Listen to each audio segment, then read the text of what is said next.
Bonjour les terminales générales du lycée Rémi Bello.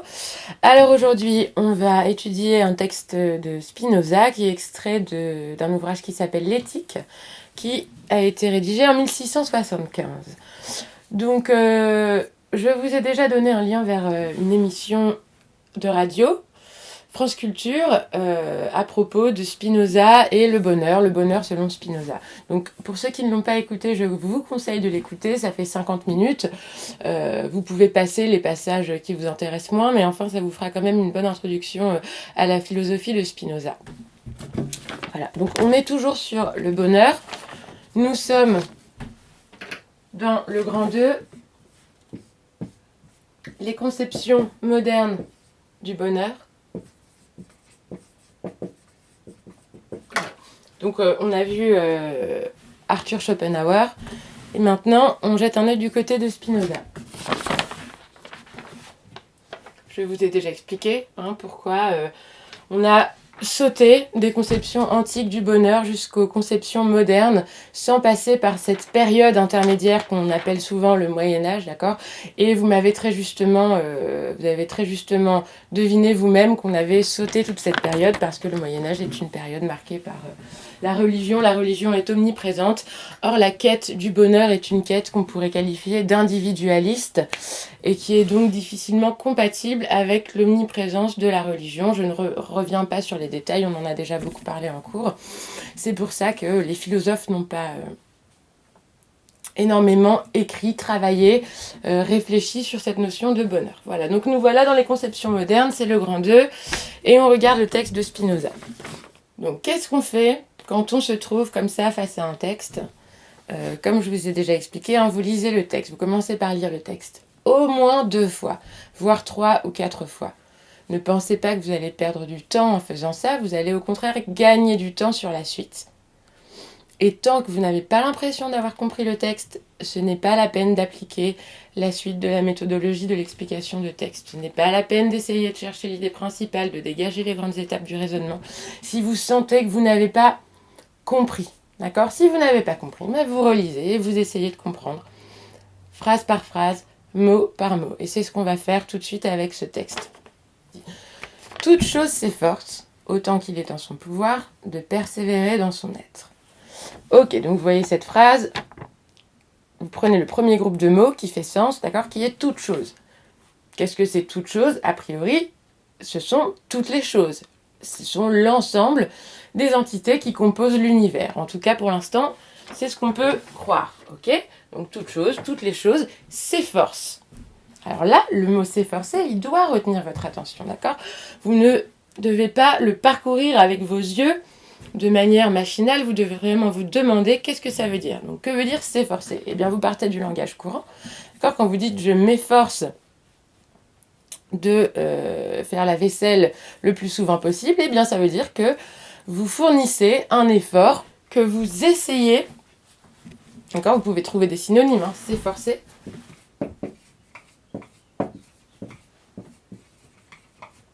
Essayer,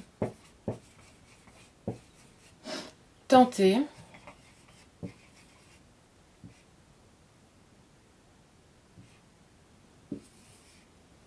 voilà. Vous êtes en mouvement vers quelque chose. Donc toute chose s'efforce autant qu'il est en son pouvoir, c'est-à-dire dans la mesure de ses capacités. Toute chose s'efforce dans la mesure de ses capacités de persévérer dans son être. Donc cette phrase, elle peut faire peur, d'accord ? Mais encore une fois, partez du langage courant. Persévérer. Que veut dire persévérer ? Bien, si vous dites quand j'étais jeune, j'ai fondé un groupe de rock, on m'a dit que j'étais nulle, mais j'ai persévéré. Qu'est-ce que ça veut dire ? Ça veut dire que vous avez insisté, que vous avez continué à travailler, que vous avez continué à chercher à vous améliorer et à faire vivre ce projet. D'accord ? Donc persévérer, insister pour demeurer quelque part, pour rester, pour ne pas disparaître. D'accord ? Persévérer.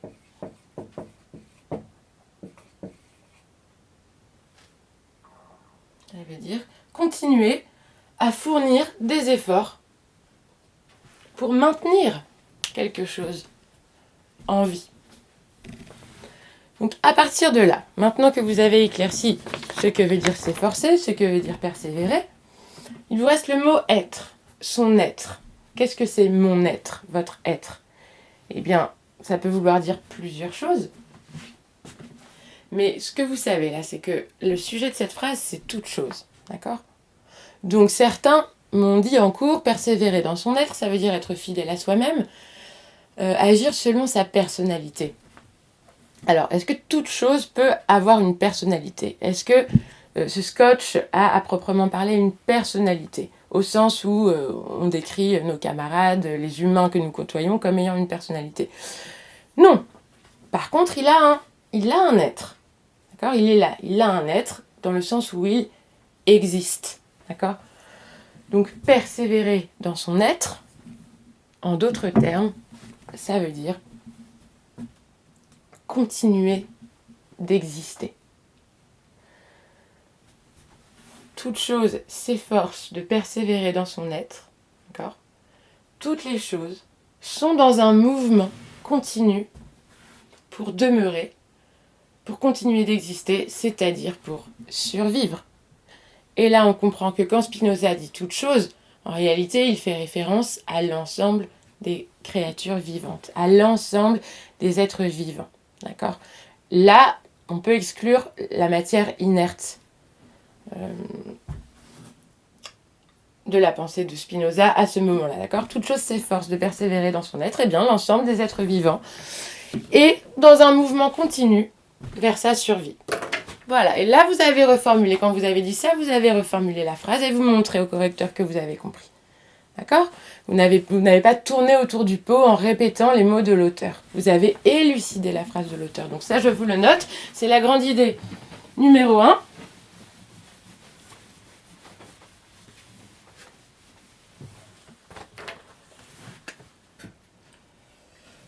L'ensemble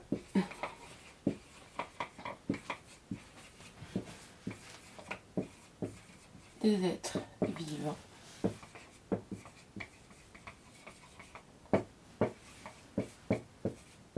et dans un mouvement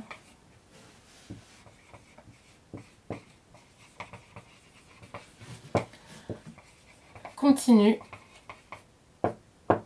D'accord? Si vous persévérez, c'est que vous êtes dans un mouvement continu, permanent, perpétuel. D'accord?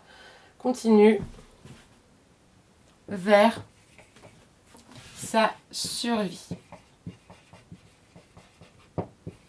Alors, quand on dit que toute chose est dans un effort pour survivre, d'accord?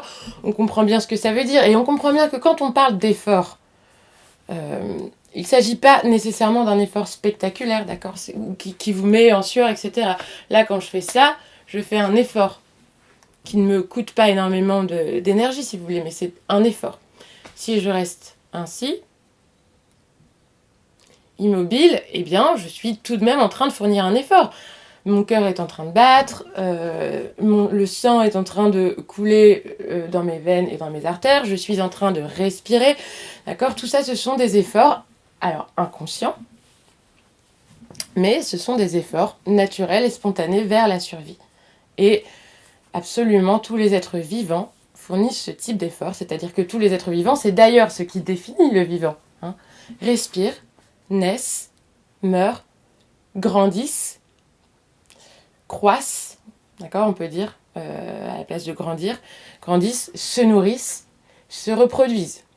Alors le fait de se reproduire n'est pas nécessaire à la survie d'un individu, en revanche c'est nécessaire à la survie d'une espèce, d'accord? Donc c'est pour ça qu'on dit que se reproduire fait partie de la survie de l'espèce, au même titre que se nourrir, boire et dormir et respirer. Voilà, donc maintenant que vous avez élucidé la première phrase du texte, vous pouvez attaquer la deuxième, d'accord?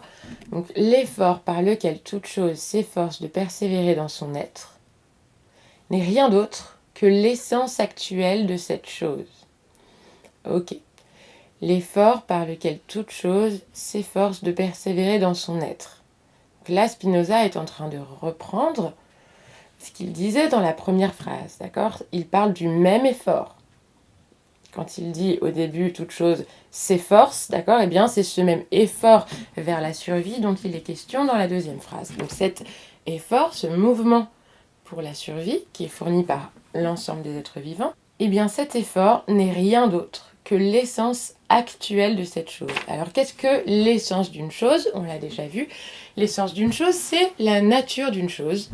C'est ce dont cette chose est faite de manière nécessaire et suffisante.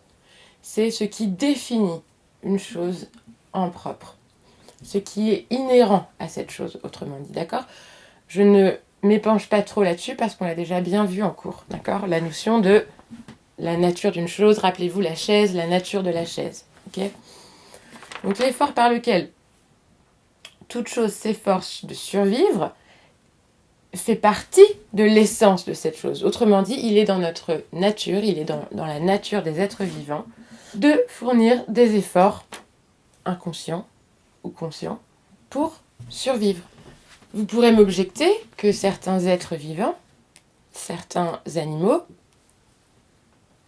humains ou non humains, se suicident. Donc, effectivement, ça ne donne pas l'impression que l'ensemble des êtres vivants, sans exception, luttent pour leur survie. Mais si vous vous suicidez, si demain je décide de mettre fin à mes jours, et que j'utilise pour ce faire une corde ou un revolver, d'accord, désolé, l'exemple est un peu glauque, mais jusqu'à ce que j'ai accompli cet acte de suicide, jusqu'à ce que la corde se resserre autour de mon cou ou que j'ai appuyé sur la gâchette, je vais tout de même continuer à respirer, par exemple. J'aurais beau intellectuellement penser que ce que je souhaite, que ce que je désire, c'est mourir, mon corps ne va pas automatiquement s'arrêter de respirer pour autant. Donc tout ce processus inconscient et naturel vers la survie, il est en marche jusqu'au bout, d'accord? Jusqu'à ce que par ma volonté, je choisisse de prendre ma propre vie. Et pour les animaux, c'est pareil. Vous avez des animaux des animaux non humains, qui parfois se laissent mourir parce qu'ils sont malheureux. On voit des exemples de chiens qui se laissent mourir de faim quand ils perdent leur maître. C'est pareil, son mouvement le plus naturel et le plus spontané vers la survie va durer jusqu'à la fin. Il continuera à respirer, même s'il pourra arrêter de s'alimenter. D'accord? Donc je comprends votre objection, mais elle ne remet pas en cause le propos de Spinoza, qui est ici de dire que l'ensemble des êtres vivants sont dans un effort permanent vers la survie, au moins de manière inconsciente et naturelle et spontanée. Si je devais résumer ces deux premières phrases, eh bien, je dirais l'ensemble des êtres vivants est par nature, d'accord, j'ajoute le par nature, que Spinoza a précisé dans la deuxième phrase du texte. Et je dis par nature, je ne dis pas par essence comme Spinoza, je parle avec mes propres mots. D'accord ? On pourrait aussi dire de manière nécessaire. On a vu en cours que est dit nécessaire ce qui ne peut être autrement que ce qu'il n'est. Donc, et, virgule, par nature. Ou de manière nécessaire, comme vous voulez, dans un mouvement continu vers la survie. D'accord ? Et là, j'ai reformulé les deux premières phrases du texte de Spinoza. L'ensemble des êtres vivants est par nature dans un mouvement continu vers la survie. Alors cette première idée du texte, est-ce que Spinoza prend la peine de nous la démontrer ? Bien non, il ne s'attarde pas sur une démonstration. Il pose cette idée, il l'affirme et il fait appel à notre expérience sensible, d'accord ? C'est-à-dire à notre expérience sensible du monde. Il fait appel à cette capacité que nous avons tous de percevoir le monde à travers nos sens pour nous inviter à constater l'évidence. Il nous suffit de regarder autour de nous et pour observer que l'ensemble du monde végétal et du monde animal est constitué d'individus qui respirent, qui naissent, qui meurent, qui croissent, d'accord, et qui se reproduisent. Il est flagrant que tous les êtres sont pris dans ce mouvement vers la survie. Alors c'est peut-être moins flagrant chez les végétaux, d'accord ? Donc si vous prenez cet arbre, effectivement, si vous observez cet arbre, le premier mot qui vous viendra à l'esprit ne sera peut-être pas mouvement et effort, mais n'empêche que vous savez, parce que vous l'avez appris, cet arbre est en train de pousser, même s'il pousse très lentement. Si vous le voyez tous les jours, vous ne le remarquerez pas, mais si vous revenez dans 10 ans, vous verrez à quel point cet arbre a grandi. Donc cet arbre est le sujet de tout un tas de processus chimiques et biologiques dirigés vers sa survie, même s'il est immobile. C'est bien plus flagrant dans le règne animal, puisque vous allez voir des créatures chasser, se reproduire, etc., être dans un mouvement physique bien plus flagrant. Mais toujours est-il que ce soit au sein du règne animal ou au sein du règne végétal, il est facilement observable que tous les êtres sont dans ce mouvement permanent vers la survie. Donc les 2 premières phrases du texte de Spinoza constituent sa première idée, la première étape de son raisonnement. D'accord ? Il nous affirme une idée, il pose cette idée comme vous posez les fondations de la maison que vous avez décidé de bâtir. Okay ? Donc il pose cette première idée selon laquelle l'ensemble des êtres vivants est par nature pris dans un mouvement continu vers la survie. Première grande idée. Dans un second temps, d'accord, Spinoza va affiner cette idée, ou en tout cas opérer une distinction. Je vous lis, cet effort, en tant qu'il a rapport à l'âme seule, s'appelle volonté.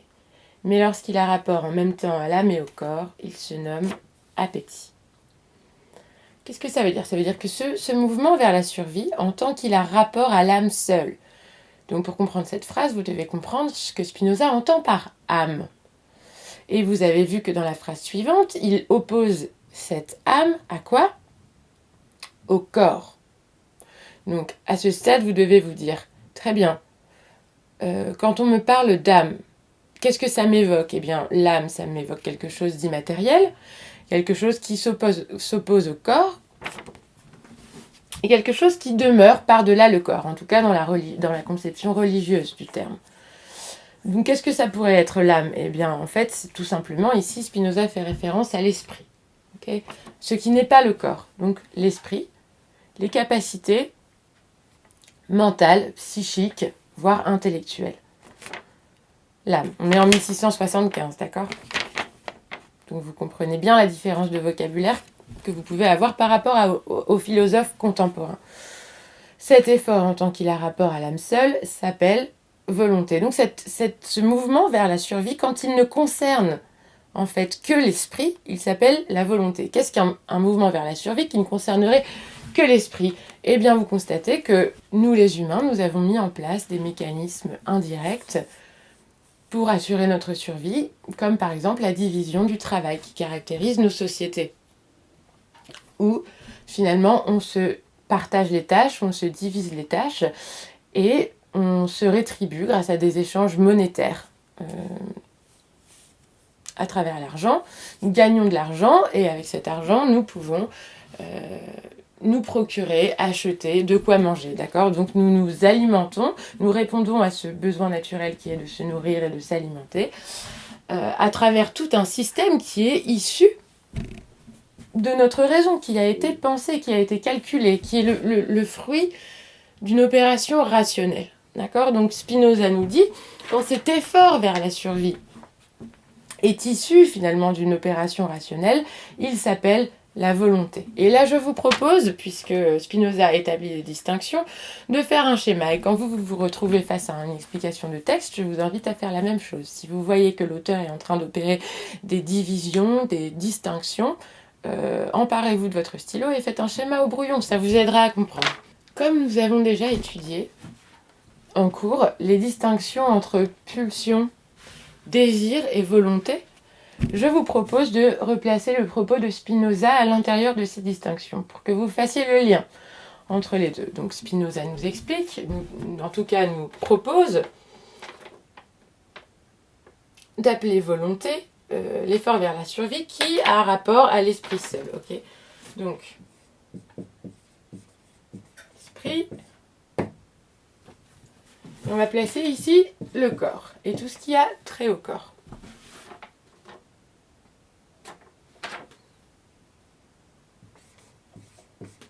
Et donc Spinoza associe la volonté à l'esprit, effectivement, et il associe le corps à quoi ? À l'appétit.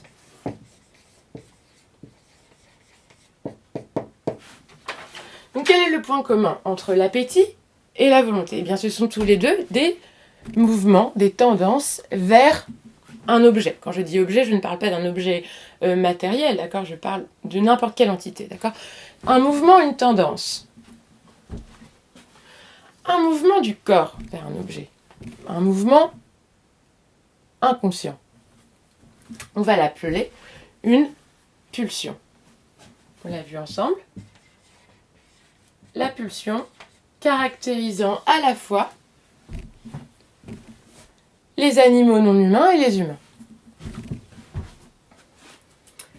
Bien, quand Spinoza nous parle d'appétit, c'est exactement à ça qu'il fait référence, d'accord? À ce qu'on appelle aujourd'hui les pulsions.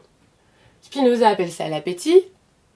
Épictète appelait ça la tendance. Rappelez-vous quand on a vu le texte d'Épictète. Il appelait ça la tendance, d'accord?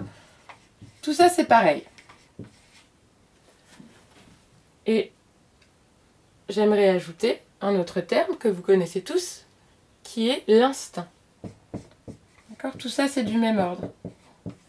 Les efforts vers la survie qui proviennent du corps sont des efforts instinctifs, comme le fait de respirer, comme le fait de chercher de la nourriture, comme le fait de grandir. D'accord? Ce sont des efforts qui sont assurés par votre système nerveux, dont le centre est le cerveau. D'accord? Le cerveau fait également partie du corps. C'est un organe qui fait partie du corps. Ne confondez pas cerveau et esprit. Quand on parle d'esprit, on parle en fait de cette capacité à raisonner, qui provient du cerveau, mais qui ne se confond pas entièrement avec le cerveau. D'accord? Donc ce mouvement spontané vers la survie qui émane du corps, en fait, on peut l'appeler pulsion. On peut également l'appeler instinct. On peut l'appeler tendance, on peut l'appeler appétit. Donc je rappelle, pour ceux qui auraient des doutes, qu'est-ce que l'instinct? Eh bien, c'est ce qui vous conduit à faire spontanément les choses qui vont vous permettre de survivre. Un bébé qui vient de naître, vous le posez sur sa mère, sur la poitrine de sa mère. Que va faire ce bébé? Eh bien, spontanément, il va se mouvoir autant qu'il peut vers le sein de sa mère. Il va trouver le sein de sa mère et il va se mettre à téter. Est-ce que le bébé a appris qu'il fallait qu'il tète pour pouvoir se nourrir? Est-ce qu'il a appris que dans le sein de sa mère, il y avait du lait qui était la nourriture la plus appropriée pour sa survie? Non, il ne l'a pas appris. Il n'en a même jamais fait l'expérience. Mais il sait que c'est ce qu'il doit faire. Il le sait d'instinct.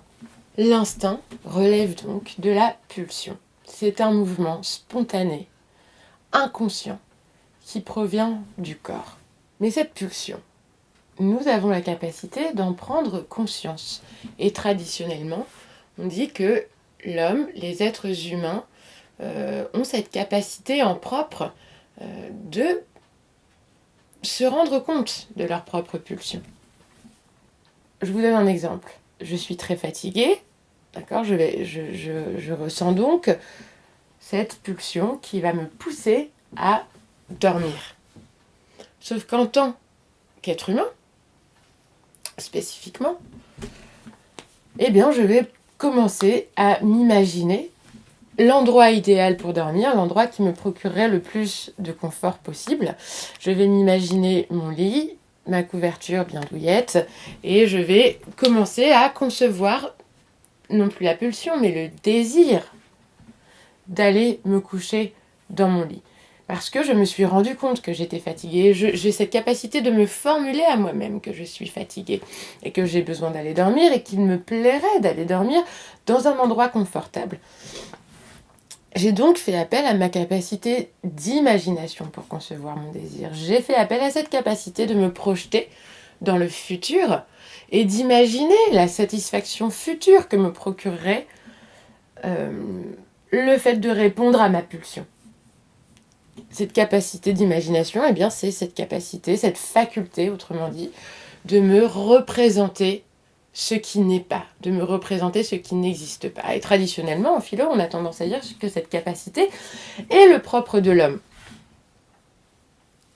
Alors, vous m'objecterez, à raison et de manière tout à fait légitime, que certains animaux, vous avez peut-être vu ça dans des reportages, sont capables de se représenter ce qui n'est pas, puisque certaines espèces de singes, par exemple, sont apparemment capables de mentir, de cacher de la nourriture qu'ils ont trouvée et de ne pas le communiquer à leurs congénères au sein d'une même tribu, d'accord, pour pouvoir par la suite déguster la nourriture qu'ils ont trouvée tout seuls et en profiter pleinement tout seuls. On voit donc qu'il y a des animaux qui sont capables de mentir, il y a aussi des animaux qui se reconnaissent dans le miroir, certains éléphants par exemple.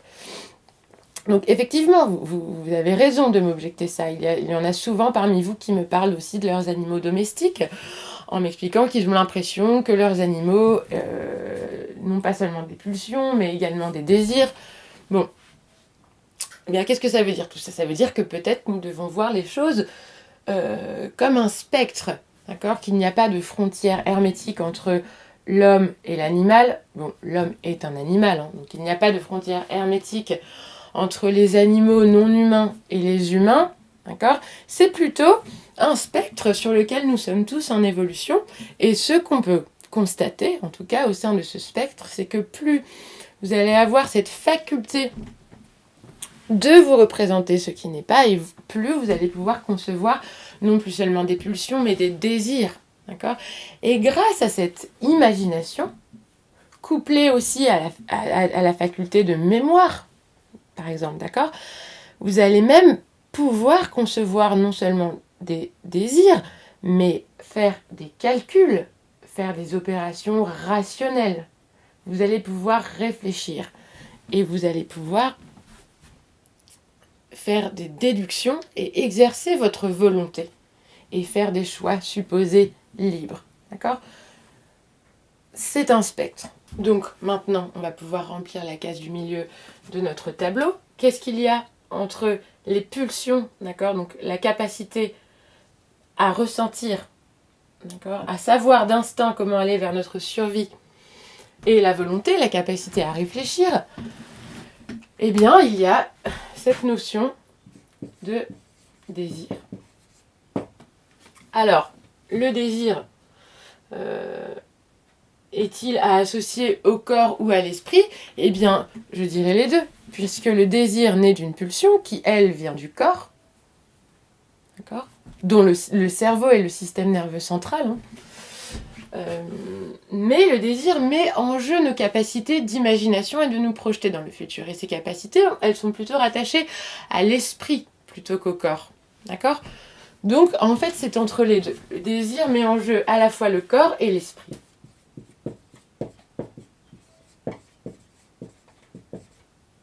Maintenant qu'on a fait ça, on peut associer à ces différentes instances d'autres termes. Donc on voit que la pulsion émane du corps, et à quelle faculté est-elle liée? Eh bien, elle est liée à la faculté de ressentir, d'accord? Donc elle est liée au sens. La capacité de désirer, on a vu qu'elle était liée à une autre faculté, qui n'est plus seulement la simple faculté de ressentir, mais la faculté d'imaginer, d'accord? L'imagination.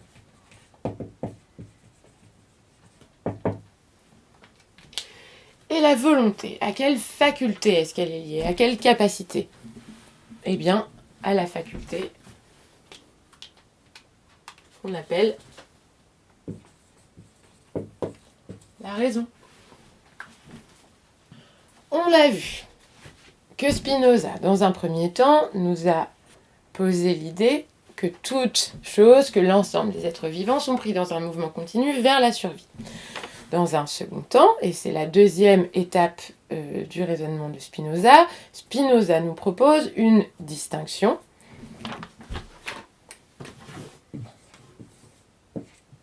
qui consiste à dire quoi? Eh bien, qui consiste à dire que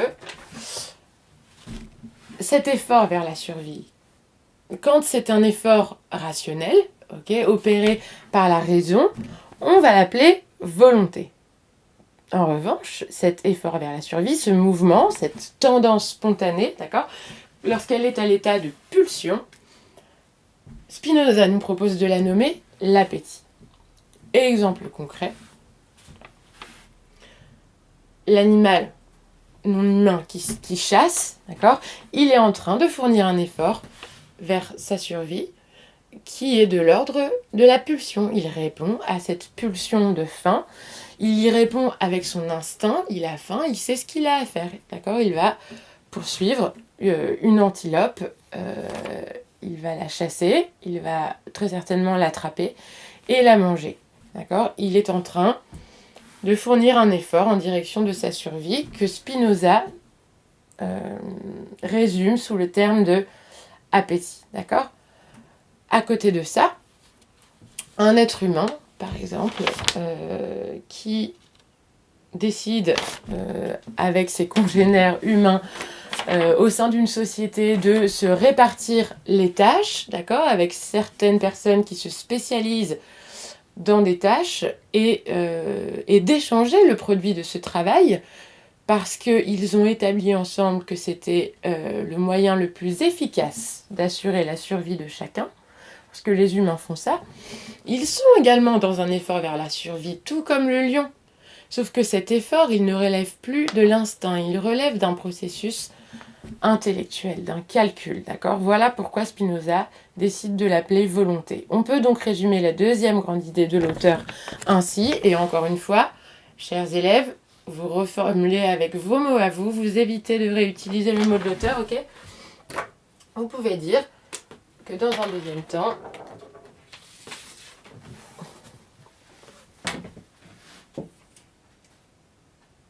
ce mouvement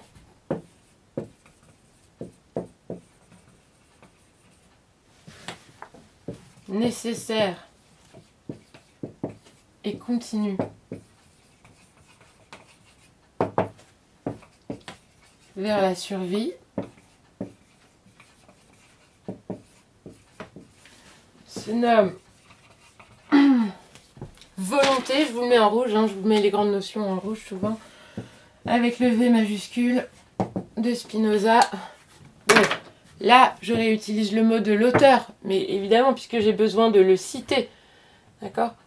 Il nous propose une terminologie qu'il va réutiliser jusqu'à la fin de son texte, d'accord ?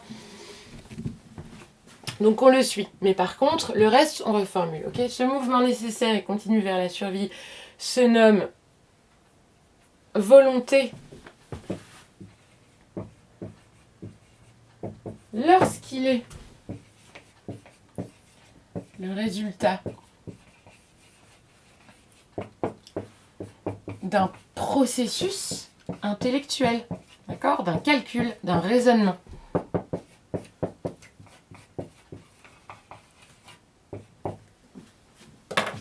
Voilà. Ça, c'est le petit A de la deuxième grande idée, ok ? Et le petit B de la deuxième grande idée, c'est que ce mouvement nécessaire et continu vers la survie se nomme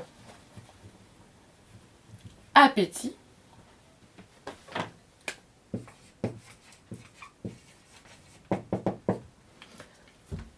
Lorsqu'il relève ou lorsqu'il est le résultat de, on va changer un peu de vocabulaire, d'accord ? Lorsqu'il relève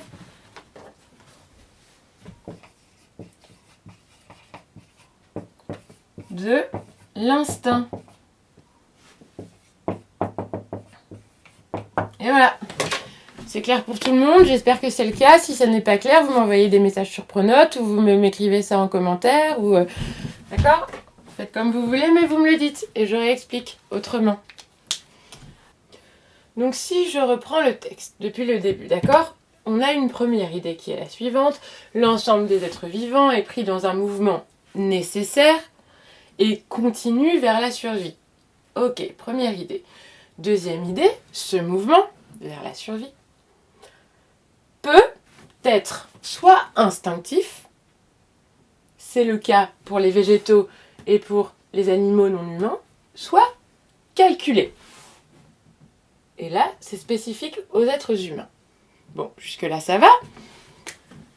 Et après avoir dit ça, que fait Spinoza ? Il nous dit « L'appétit, par conséquence, n'est pas autre chose que l'essence même de l'homme, de la nature de laquelle les choses qui servent à sa propre conservation résultent nécessairement. Ok, cette phrase peut vous faire peur, mais encore une fois, si vous la prenez à bras-le-corps, que vous définissez tous les termes, que vous prenez le temps de comprendre comment la phrase est construite, vous allez comprendre la phrase, d'accord ? Vous pouvez surmonter ce genre de choses très facilement, c'est simplement ne paniquez pas. Prenez les choses à bras-le-corps, prenez les groupes de mots les uns après les autres et décortiquez tout ça. Voilà. N'ayez pas peur de mettre les mains dedans, comme on dit. C'est ce qu'il faut faire. Donc, l'appétit, virgule, par conséquence, n'est pas autre chose que l'essence même de l'homme. Donc, l'appétit, on a déjà vu ce terme dans le texte. On a compris que Spinoza nous parle de l'instinct, de la pulsion, ok ? L'appétit par conséquence, donc là vous avez un connecteur logique, hein, je vous répète, appuyez-vous sur les connecteurs logiques, là vous en avez un qui est par conséquence. Donc par conséquence c'est un connecteur logique qui est l'équivalent de donc, c'est un connecteur logique de la déduction. Donc là vous comprenez que Spinoza est en train de faire une déduction, il est en train de déduire une idée des théorèmes qu'il a énoncés avant, de tout ce qu'il a dit avant, il est en train de tirer la conséquence.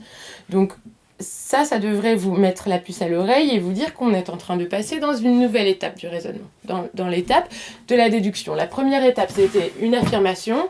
Spinoza affirme une idée. La deuxième étape, c'était Spinoza nuance et précise cette idée. Okay, et la troisième étape, Spinoza tire des conclusions, tire une déduction de ces deux idées mises en parallèle. Okay, donc vous voyez qu'au sein d'un même paragraphe, vous pouvez déjà dégager 3 étapes du raisonnement de l'auteur.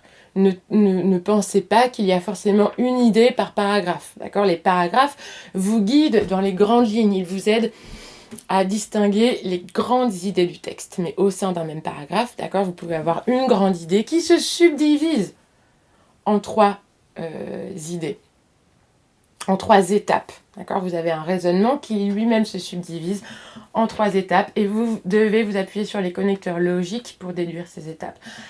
Dernière chose, il y a plusieurs plans possibles. Il n'y a pas forcément une grande vérité. Vous devez rendre compte des étapes du raisonnement de l'auteur, mais vous pouvez avoir votre propre interprétation de ces étapes. Et il n'y a pas qu'une seule vérité figée, mais tant que vous rendez compte de la cohérence du raisonnement de l'auteur, vous êtes bon. La déduction de Spinoza, l'appétit par conséquence, n'est pas autre chose que l'essence même de l'homme, autrement dit, l'instinct. D'accord ? On peut déduire de tout ce qui a été dit avant que l'instinct fait partie de l'essence de l'homme. L'instinct est dans la nature de l'homme, les pulsions définissent l'homme, tout autant que la volonté définit l'homme. Ok ?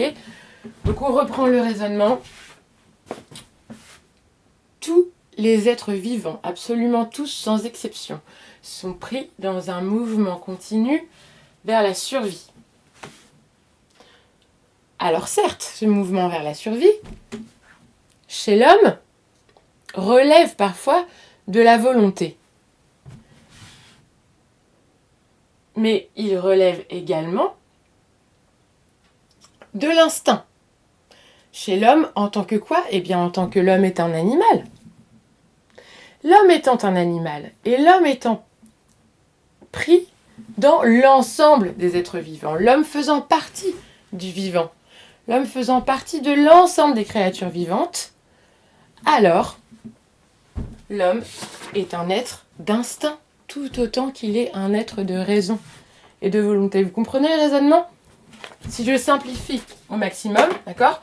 Première idée, l'ensemble des êtres vivants sont sujets à l'instinct, sont pris dans des pulsions. Ok ? L'ensemble des êtres vivants sont des êtres d'instinct. Deuxième idée, les êtres humains s'inscrivent dans l'ensemble des créatures vivantes, dans le règne animal. Déduction, les humains sont des êtres d'instinct. Je note donc cette déduction, je la reformule dans mes propres mots. Ok les élèves ? Comment est-ce qu'on peut reformuler cette phrase ? L'appétit par conséquence n'est pas autre chose que l'essence même de l'homme. Eh bien, Il est donc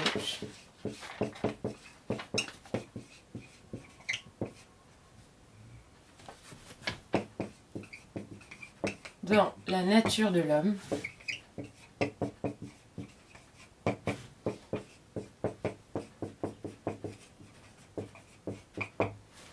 d'agir par instinct. Ok ? Ça fait partie de notre nature. Et ce n'est pas parce que nous avons un volet raisonnable et un volet instinctif que nous n'avons plus ce volet instinctif. Voilà, c'est ça que nous dit Spinoza. L'homme est nécessairement un être d'instinct.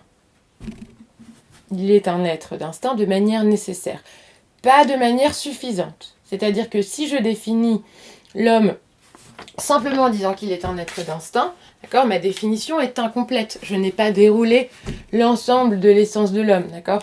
J'ai besoin d'ajouter que l'homme est également un être de raison, d'accord. Si je suis la pensée philosophique traditionnelle, ok, j'ai besoin de dire les deux, de préciser les deux pour avoir saisi la nature de l'homme dans son ensemble, ok. N'empêche que, c'est ce que nous dit Spinoza, l'instinct fait bien partie de notre nature. Et ce fait ne peut absolument pas être remis en cause par l'idée que nous sommes également des êtres de raison. Nous sommes des êtres de raison en plus d'être des êtres de pulsion. Nous ne sommes pas des êtres de raison à la place d'être des êtres de pulsion. Okay. L'appétit, par conséquent, ce n'est pas autre chose que l'essence même de l'homme, de la nature de laquelle, ça fait référence à l'essence de l'homme, ok ? Il est donc dans la nature de l'essence de l'homme, ok ? Il est donc dans la nature de l'homme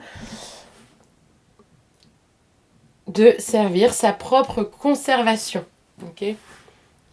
L'essence même de l'homme, de la nature de laquelle les choses qui servent à sa propre conservation résultent nécessairement.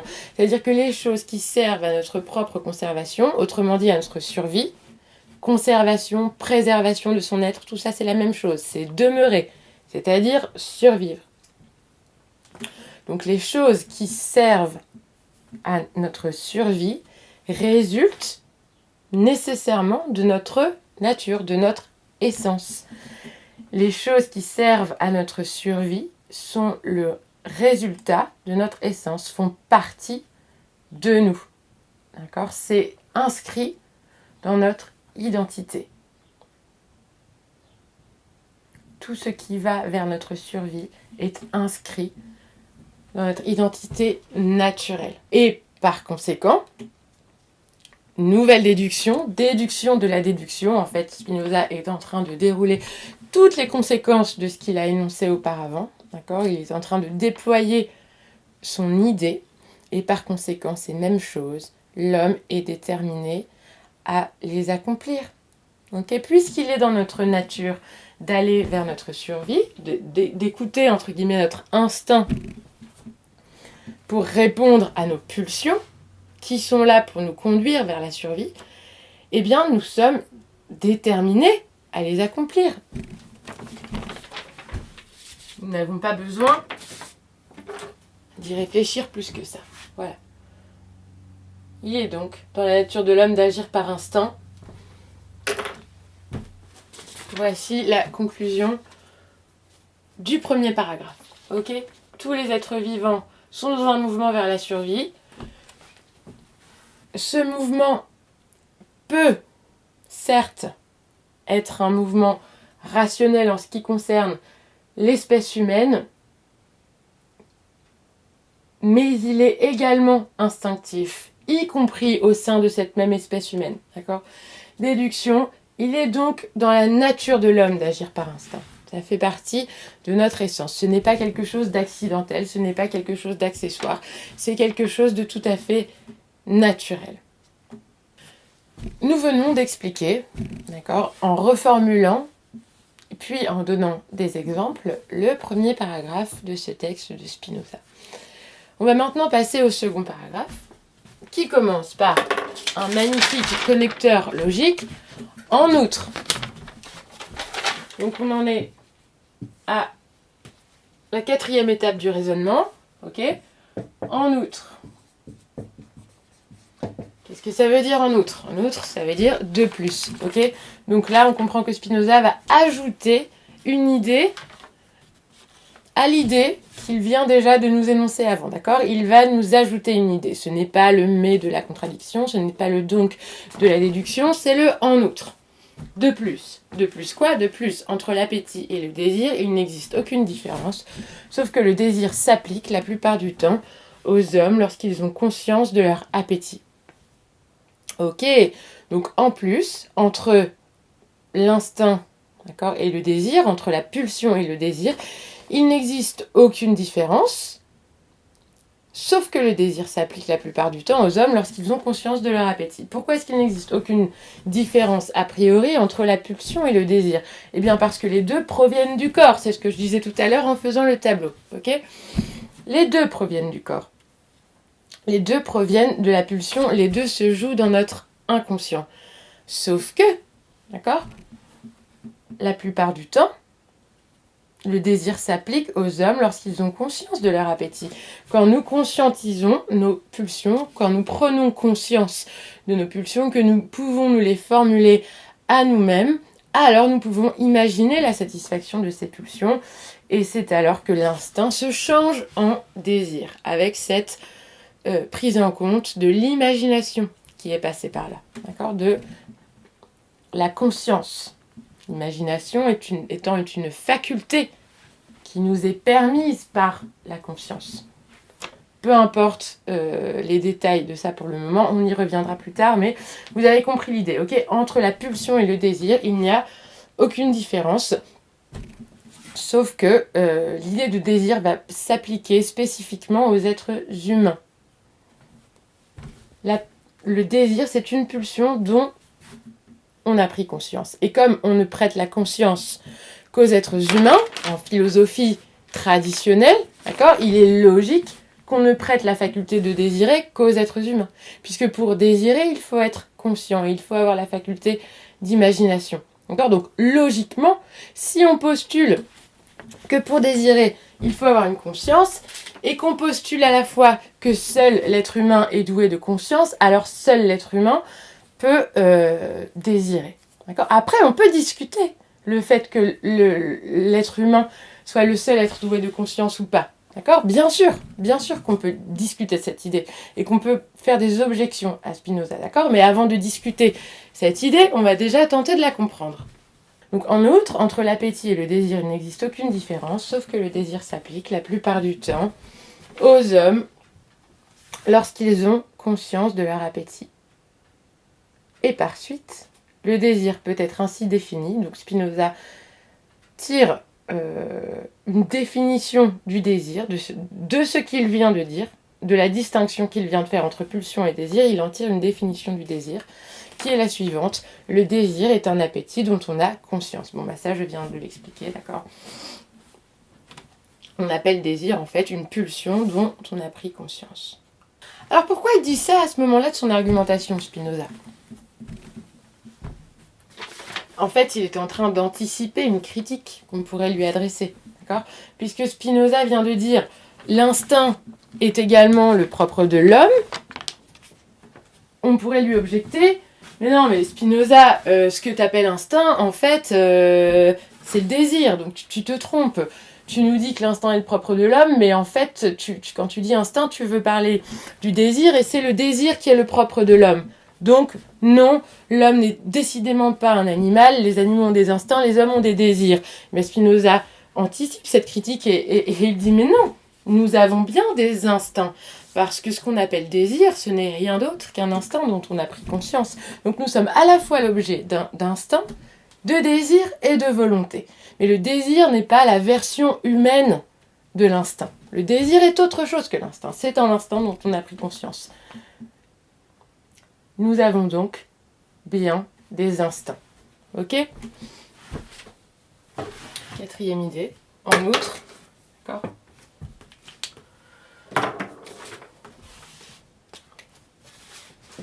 nous ne pouvons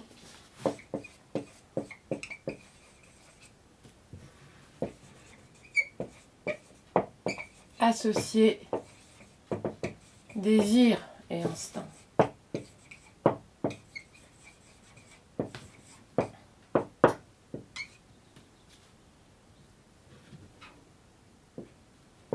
D'accord ? Dans la mesure où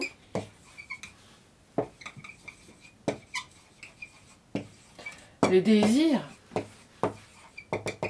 ce qu'on appelle le désir et qui est proprement humain, n'est rien d'autre qu'un instinct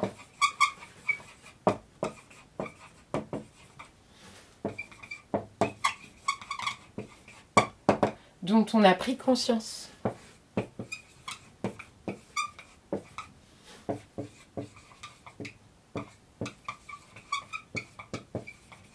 Okay. Donc, dans un quatrième temps, que fait l'auteur ? L'auteur anticipe une critique et persévère dans son argumentation, qui consiste à dire que l'homme est une créature douée d'instinct, au même titre que l'animal.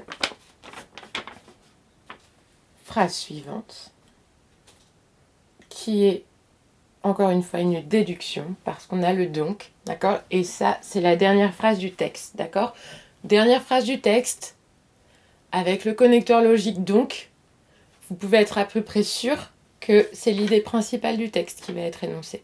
Comme je vous le disais, l'idée principale d'un texte, elle va très souvent se trouver soit en tout début de texte, soit à la fin, ce qui est logique, d'accord ? Si vous débattez avec vos camarades d'un sujet, eh bien, quand votre tour de prendre la parole va être venu, qu'est-ce que vous allez faire ?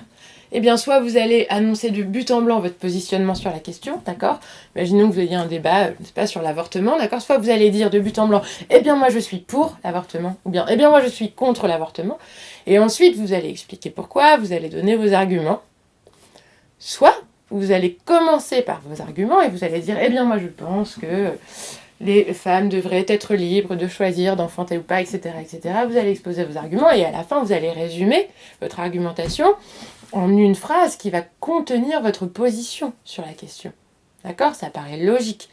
Si vous commencez par donner des arguments, puis à énoncer votre position, puis à redonner des arguments, eh bien, c'est que vous n'avez pas encore tout à fait structuré votre discours. Ok ? Ou que votre discours est oral et que vous n'avez pas ressenti le besoin de le structurer. Mais là, on est dans le cadre de discours écrit. D'accord ? Donc, par nature, structuré. Donc, votre idée principale, elle va très souvent être énoncée en tant que telle au tout début ou à la toute fin du texte. Ok ? Donc, beaucoup d'entre vous, vous avez fait le travail à la maison, vous avez retracé les étapes du raisonnement de Spinoza à la maison, et beaucoup m'ont mis que l'idée principale était entre l'appétit et le désir, il n'existe aucune différence. Ou bien il y en a qui m'ont mis le désir est un appétit dont on a conscience. Alors, dire que le désir est un appétit dont on a conscience, oui, c'est une phrase forte de Spinoza, oui, c'est une phrase qui vous marque, oui, c'est une formule séduisante, mais est-ce que tout le texte est tourné vers la démonstration de cette idée-là ? Est-ce que c'est vers ça que va le texte ? Est-ce que tout ce qui a été dit avant et qui sera dit après est au service de l'idée que le désir n'est rien d'autre qu'un appétit dont on a conscience, que le désir n'est pas autre chose qu'une pulsion conscientisée ? Bah non, en fait c'est une étape cruciale du raisonnement, mais ce n'est pas la fin du raisonnement, ce n'est pas le but, ce n'est pas l'objet principal du raisonnement de Spinoza, même si c'est une étape cruciale, d'accord ? Ce que vous faites, c'est comme si vous me disiez, d'accord, on imagine un match de foot de l'équipe de France, ok, Thierry Henry fait la passe à Zidane qui marque le but, et si moi je vous demande qui a marqué ce but, si vous me dites c'est Thierry Henry, vous n'avez pas tout à fait tort, puisque c'est Thierry Henry qui fait la passe décisive, qui fait la passe qui va permettre derrière à Zidane de marquer le but. Mais ce n'est pas Thierry Henry qui marque le but, c'est Zidane, ok ? Bah là c'est pareil.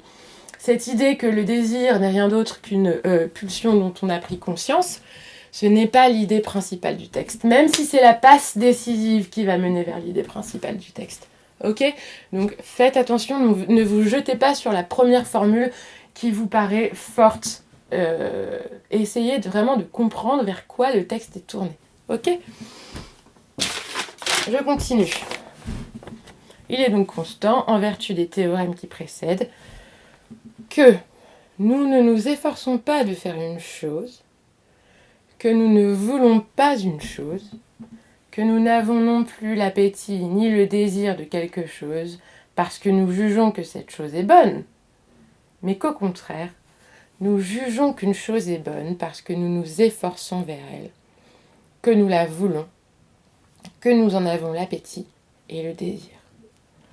Ok. Il est donc constant, c'est-à-dire il est constant, il est toujours valable. Ok, il est toujours valable en fonction des théorèmes qui précèdent. D'accord, si on considère ce que Spinoza a dit avant, d'accord, si on prend en compte les étapes de son raisonnement d'avant et ce qu'il en a déduit, il est donc vrai que nous ne nous efforçons pas de faire une chose parce que nous jugeons que cette chose est bonne, ok, je résume, mais au contraire, nous jugeons qu'une chose est bonne parce que nous nous efforçons vers elle.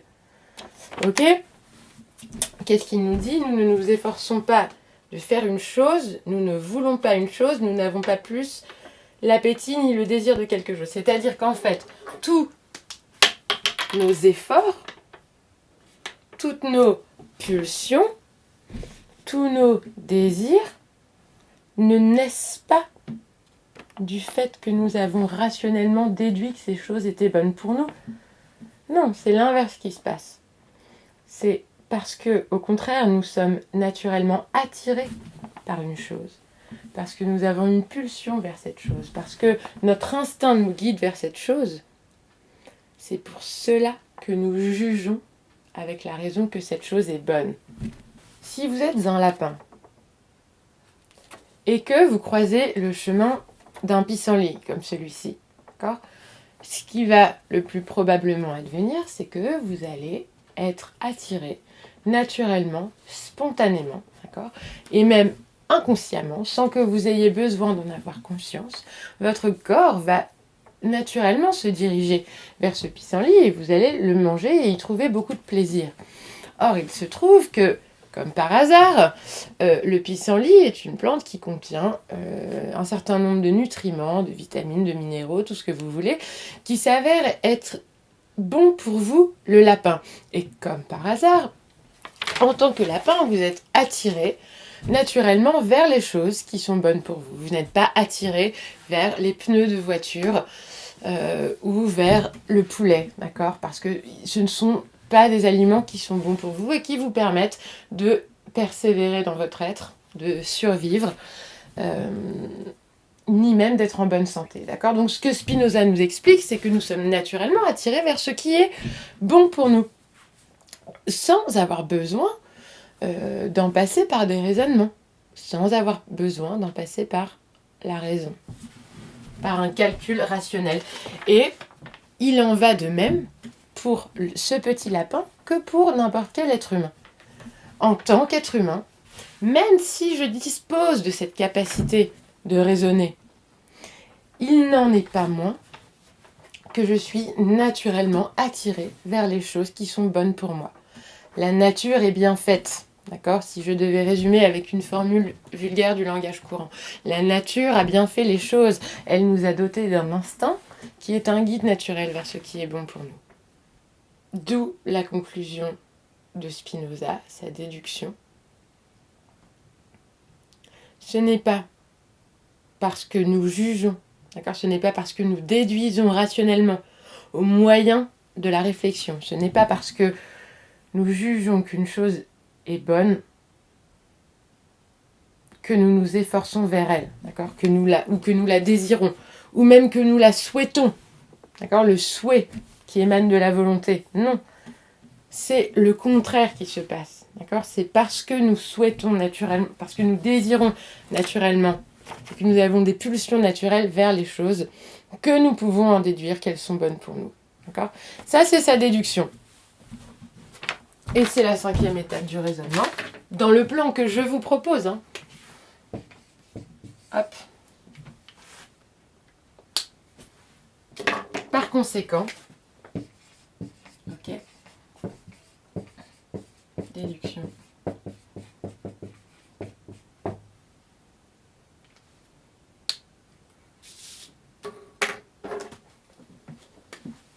L'instinct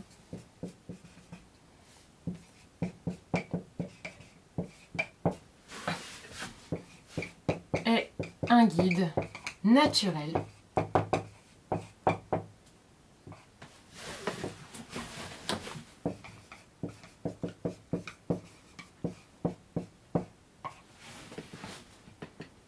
vers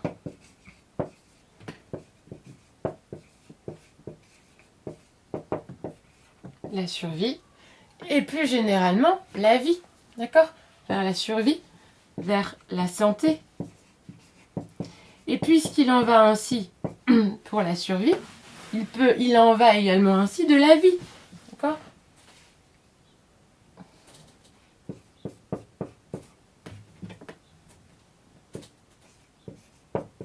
La vie en général, ok?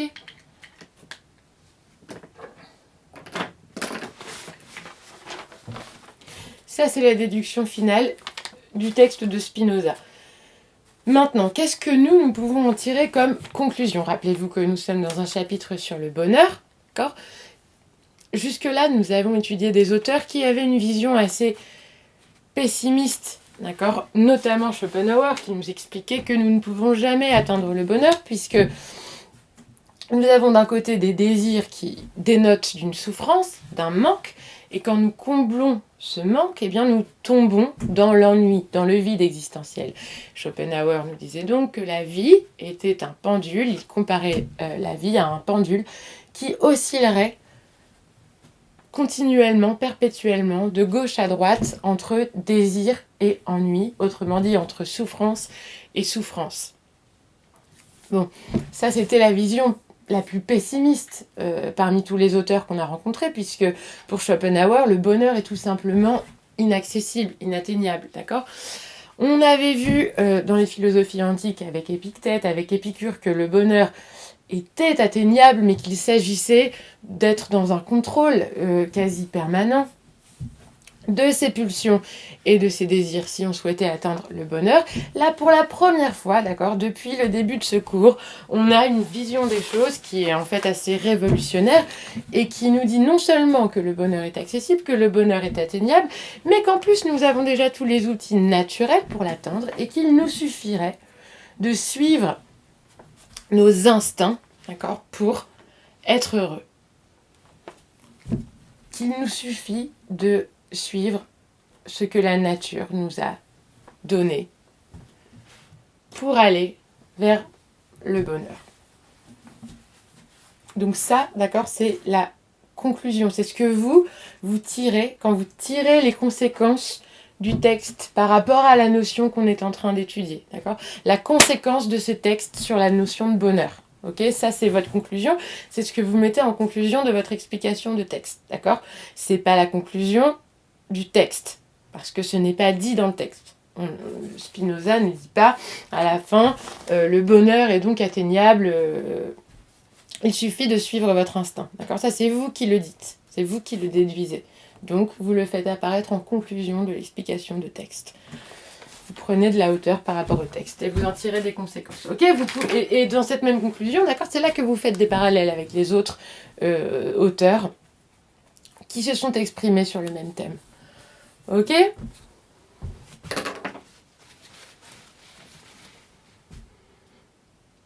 Voilà, le commentaire de texte, l'explication de texte, pardon, ce n'est pas autre chose que ça, d'accord ? Donc le plus important, c'est que vous ayez ce squelette. L'idée principale, ok ? Et ne confondez pas l'idée principale avec les autres idées fortes qui conduisent à l'idée principale, ok ? Ne confondez pas Thierry Henry et Zidane. Ensuite, les étapes du raisonnement au brouillon, vous les reformulez comme on a fait là, en les numérotant, en les reformulant avec vos mots. Et ensuite, l'explication de texte, ça ne consistera qu'à reprendre ces étapes, mais en les détaillant à chaque fois au maximum, d'accord ? C'est-à-dire que par exemple, dans votre plan, en numéro 1, première étape, vous allez avoir tout l'ensemble des êtres vivants est pris dans un mouvement continu vers la survie. C'est tout. Mais dans votre explication, dans votre paragraphe, d'accord, vous allez dire ça, et puis vous allez détailler, vous allez dire en effet, nous constatons dans l'expérience sensible que tous les animaux et les végétaux se nourrissent, respirent, grandissent, se reproduisent. D'accord ? Vous donnez des exemples, vous détaillez dans l'explication. Ok ? Mais vous partez de l'idée principale de chaque étape que vous avez reformulée auparavant. Voilà, bon, on va continuer évidemment à s'entraîner sur un certain nombre de textes. Je vais essayer de vous donner le plus de textes possible dans les semaines qui viennent. Et je vous demanderai à chaque fois d'essayer de plus en plus vite, de plus en plus rapidement, de repérer l'idée principale, repérer les principales étapes du raisonnement de l'auteur. Ok ? C'est bien de savoir la théorie, mais c'est mieux de s'entraîner. Voilà, je suis pas obligée d'effacer le tableau parce que je suis chez moi, donc si je veux, je peux le laisser comme ça jusqu'à demain. Je vous souhaite une excellente journée et puis on se retrouve bientôt pour une nouvelle vidéo. Sachez qu'on en a fini avec la notion de bonheur. Voilà, on finit avec Spinoza qui nous dit de suivre notre instinct. C'est la touche positive et optimiste du cours. On est content, mais je vous invite à réfléchir plus avant et à vous dire aussi que, d'accord, peut-être que pour être heureux, il faut suivre ses instincts, mais quand on dit ça, il y a une donnée qu'on ne prend absolument pas en compte et qu'on n'a absolument pas prise en compte jusque-là, eh bien c'est autrui. C'est que nous ne vivons pas tout seuls, nous vivons en société, nous vivons avec d'autres êtres humains, et également avec des animaux non humains, etc. Et que dans notre quête du bonheur, eh bien, si nous voulons agir moralement, il nous faut prendre en compte autrui. D'accord ? Et peut-être que c'est à ce moment-là que contrôler ses désirs et ses pulsions prend une valeur. Mais on verra ça la prochaine fois quand on embrayera sur la notion de devoir.